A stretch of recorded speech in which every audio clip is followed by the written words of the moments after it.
பெண் எம்பிகளின் சேலையை பிடித்து இழுத்து விட்டார். மோடி ஒரு மோசமான தலைவர். சர்வதேச அளவில் அசிங்கப்படுத்த காங்கிரஸ் போட்ட பகீர் திட்டம். காட்டிக் கொடுத்த லோக்சபாவின் ரகசிய கேமரா. பிளான் போட்டுக் கொடுத்த கனிமொழி, பிரியங்கா காந்தி. 10 பேரை கட்டம் கட்டும் ஓம் பிர்லா. வணக்கம் நண்பர்களே. பாராளுமன்றம் என்பது நாட்டின் ஒட்டுமொத்த மக்கள் பிரதிநிதிகளும் அமர்ந்து மக்கள் பிரச்சனைகள் குறித்து பேசக்கூடிய ஒரு மக்கள் மன்றம். ஆனால் சமீப காலமாக இந்தியாவில் உள்ள எதிர்க்கட்சிகள் மக்கள் பிரச்சனைகள் குறித்து பேசாமல் தங்களது சுய லாபத்துக்காக மட்டுமே பேச தொடங்கிவிட்டார்கள். குறிப்பாக 3 முறை தொடர்ச்சியாக பிரதமராக இருக்கும் மோடிக்கும் பாஜகவுக்கும் அவப்பெயரை ஏற்படுத்த வேண்டும்.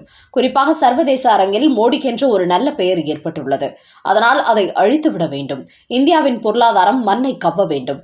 அப்போதுதான் இந்திய மக்கள் பாஜகவை புறக்கணிப்பார்கள் என்பதற்காக காங்கிரசும் தங்களது கூட்டணி கட்சிகளும் சேர்ந்து பாஜகவுக்கு எதிரான சூழ்ச்சி வலை பின்னி வருகிறார்கள். இந்த நிலையில்தான் பாஜகவுக்கு எதிராக பெண் எம்பிகளை திருப்பிவிட்டால் அது பெரிய அளவில் வேலை செய்யும். மோடியையும் நாம் அவமானப்படுத்தி விடலாம் என்று திட்டமிட்டு காங்கிரஸ் கட்சி தங்களது எம்பிகளை களமிறக்கி இருக்கிறது. குறிப்பாக தமிழ்நாட்டைச் சேர்ந்த காங்கிரஸ் கட்சியின் எம்பிகளான ஜோதிமணி, சுதா உள்ளிட்ட 10 எம்பிகள் இதில் சம்பந்தப்பட்டுள்ளார்கள். அவர்களில் கனிமொழி, பிரியங்கா காந்தி ஆகியோர் குறிப்பிடத்தக்கவர்கள். இந்த 10 எம்பிகளும் சேர்ந்துதான் பிரதமர் மோடியை அசிங்கப்படுத்தி அவமானப்படுத்த வேண்டும் என்பதற்காக திட்டமிட்டுள்ளார்கள். இதுகுறித்து மக்களவை வளாகத்துக்குள்ளேயே அவர்கள் கூடி பேசியுள்ளார்கள். மக்களவையை பொறுத்தவரை அங்குள்ள அனைத்து சுவர்களிலும் கூட அதிநவீன கேமரா மற்றும் மைக்குகள் பதிவு செய்யப்பட்டிருக்கிறது. பெரும்பாலான நேரங்களில் அந்த பைக்குகள் சுவிட்ச் ஆஃபில் இருக்கும் நிலையில் கடந்த 1ஆம் தேதியிலிருந்து மக்களவையில் கூட்டத்தொடர் தொடங்கிய போது தொடர்ந்து எதிர்க்கட்சிகள் அமளியில் ஈடுபட்டு வந்ததோடு எதிர்க்கட்சிகள் எம்பிகள் ஒன்று கூடி ஏதேதோ பேசியுள்ளார்கள். இதுகுறித்து மக்களவையின் செக்யூரிட்டியில் இருக்கும் அதிகாரிகள் சபாநாயகர் ஓம் பிர்லாவுக்கு தகவல் கொடுத்துள்ளார்கள். அதன் பிறகுதான் லோக்சபா முழுக்க அனைத்து கேமரா, மைக்களை ஆன் செய்து வையுங்கள், யார் என்ன திட்டம் போடுகிறார்கள் என்பதை நாம் கண்டறிய வேண்டும் என்று அவர் கூறியதை அடுத்து செக்யூரிட்டி அலர்ட் ஆகியிருக்கிறது. அப்போதுதான் பிரதமர் மோடி மக்களவைக்குள் வரும்போது அவருக்கு எதிராக பேனரை வைத்து அவரை சூழ்ந்து நாம் ஆவேச குரல் எழுப்ப வேண்டும் என்று அவர்கள் திட்டமிட்டதை கண்டறிந்துள்ளார்கள். குறிப்பாக இந்த விஷயத்தில் நாங்கள் கலந்து கொள்ள வரமாட்டோம் என்று கூறிய கனிமொழி, பிரியங்கா காந்தி இருவரும் ஜோதிமணி, சுதா உள்ளிட்ட மேலும் சில காங்கிரஸ் எம்பிகளை இதில் ஈடுபடுமாறு உசுப்பிவிட்டுள்ளார்கள்.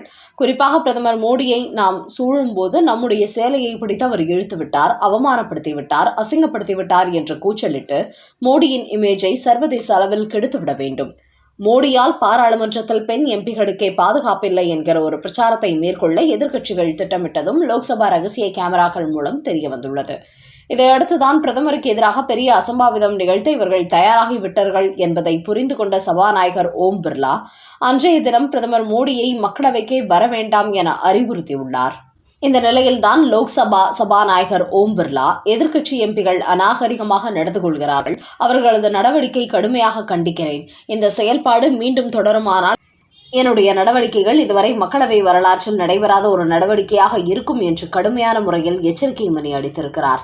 குறிப்பாக மோடி வலுவான ஒரு உலக தலைவராக இருப்பதால் இந்தியாவுக்கு எதிரான நாடுகள் காங்கிரஸ் கட்சி மூலம் மோடிக்கு அரசியல் ரீதியான வீழ்ச்சியை ஏற்படுத்த வேண்டும் என்று திட்டமிட்டு வருவதாக உளவுத்துறையும் ஒரு ரிப்போர்ட் கொடுத்துள்ளதாம். அந்த அளவுக்கு வெளிநாடுகளின் கைக்கூலியாக செயல்படும் ராகுல் காந்தி இதுபோன்று தங்களது பெண் எம்பிகளை ஏவிவிட்டு பிரதமர் மோடிக்கு எதிரான வேலைகளில் ஈடுபட்டு வருவதாகவும் உளவுத்துறையும் ஒரு அதிர்ச்சி செய்தி கொடுத்துள்ளதாம். இதன் மூலம் மோடிக்கு எதிராக ஒரு மிகப்பெரிய சதியை நடத்த திட்டமிட்டிருந்தது தெரிய வந்துள்ளது. இதையடுத்து தற்போது மோடியை நேருக்கு நேர் நின்று எதிர்கொள்ள முடியாத காங்கிரஸ் கட்சி பெண்களின் சேலைக்கு பின்னால் ஒளிந்து கொண்டு அரசியல் செய்கிறார்கள். இது ஒரு கோழைத்தனமான அரசியல் என்று ராகுல் காந்திக்கு எதிராக பாஜகவினர் கடுமையான எதிர்வினையாற்றி வருகிறார்கள். அடுத்த செய்தி.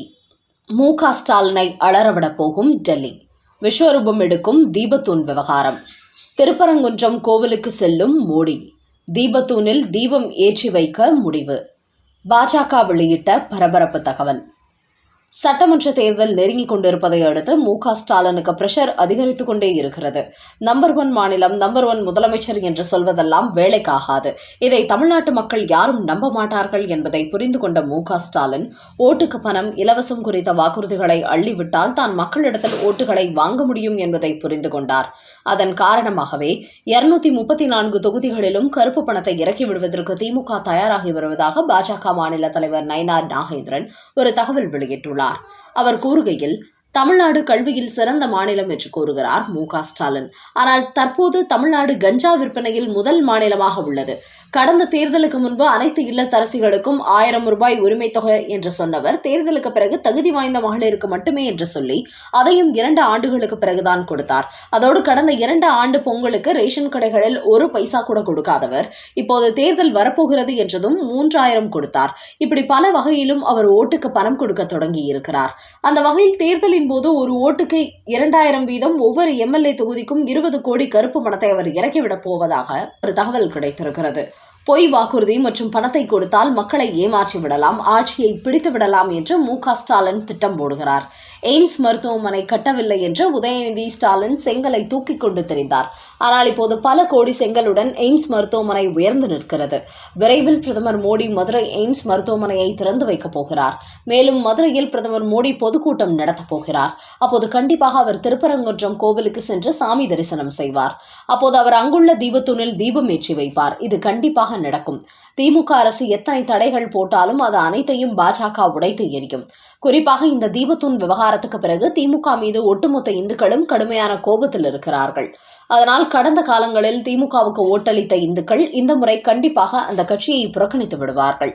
பிரதமர் மோடி திருப்பரங்குன்றத்தில் தீபத்தூணில் தீபம் ஏற்றி வைத்து அவர் பேசும்போது ஒட்டுமொத்த இந்துக்களும் பிரதமர் மோடி பக்கம் திரும்புவார்கள். அதனால் தர்காவுக்கு ஆதரவாக செயல்படும் நம்மை இந்துக்கள் கண்டுகொள்ள மாட்டார்கள் என்று மு.க. ஸ்டாலின் நினைத்துவிட வேண்டாம். இப்போதைய இந்துக்கள் கடந்த காலங்களைப் போல அல்ல, திமுகவை கண்டிப்பாக இந்த முறை திருப்பி அடிப்பார்கள். அவர் ஓட்டுக்கு 2000 ரூபாய் கொடுத்தாலும் அதை வாங்கிக் கொண்டு தமிழ்நாடு மக்கள் பாஜகவுக்கு வாக்களிப்பார்கள். அதுதான் வரப்போகிற சட்டமன்ற தேர்தலில் நடக்கப் போகிறது என்று நயினார் நாகேந்திரன் ஒரு அதிரடி தகவல் வெளியிட்டுள்ளார். அடுத்த செய்தி, வருமானத்தை மறைத்து அரசாங்கத்தை ஏமாற்றுவதா? மனுவை தள்ளுபடி செய்த விஜய்க்கு உயர்நீதிமன்றம் கொடுத்த ஷாக். நடிகர் விஜய் கடந்த 2016-2017 ஆண்டு தனக்கு 36 கோடி ரூபாய் வருமானம் வந்ததாக வருமான வரி கணக்கை தாக்கல் செய்திருந்தார். ஆனால் அதையடுத்து அவரது வீட்டில் அதிகாரிகள் நடத்திய சோதனையின் போது கைப்பற்றப்பட்ட ஆவணங்களின் மூலம் புலிப்படத்திற்கு வாங்கிய 15 கோடி ரூபாயை அவர் கணக்கில் காட்டவில்லை என்பது தெரியவந்தது. அதையடுத்த வருமானத்தை மறைத்ததற்காக அவருக்கு 1,50,00,000 ரூபாய் அபராதம் விதிக்கப்பட்டது.